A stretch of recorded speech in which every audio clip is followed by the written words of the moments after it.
Здравейте, приятели! Аз съм Ели Василева, психолог-консултант, психотерапевт, обучавам в школата на доктор Карлос де Леон от Мексико, практикант на различни духовни практики. И ако мога да опиша себе си с едно изречение, бих казала, че аз съм мечтател, който вярва в чудеса и в вълшебства.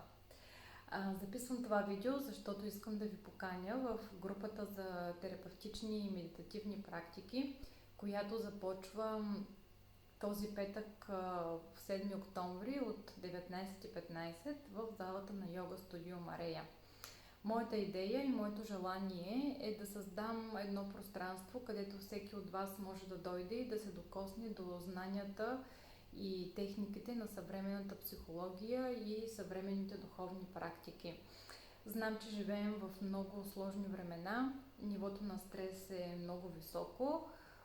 Сигурна съм, че всеки един от вас решава сложни проблеми, лични предизвикателства и затова мисля, че винаги е по-добре, ако имаме повече знания и повече средства и знаем по-добре как да се справяме с вътрешните ни проблеми, с чувствата, с емоциите и така нататък.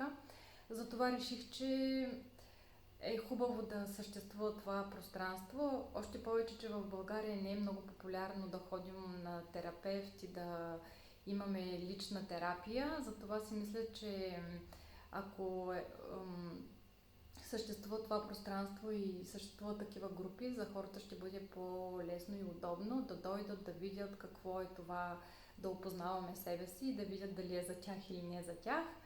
Така че те каня този 7 октомври, този петък от 19:15 в залата на Йога Студио Марея да медитираме заедно и да опознаваме себе си.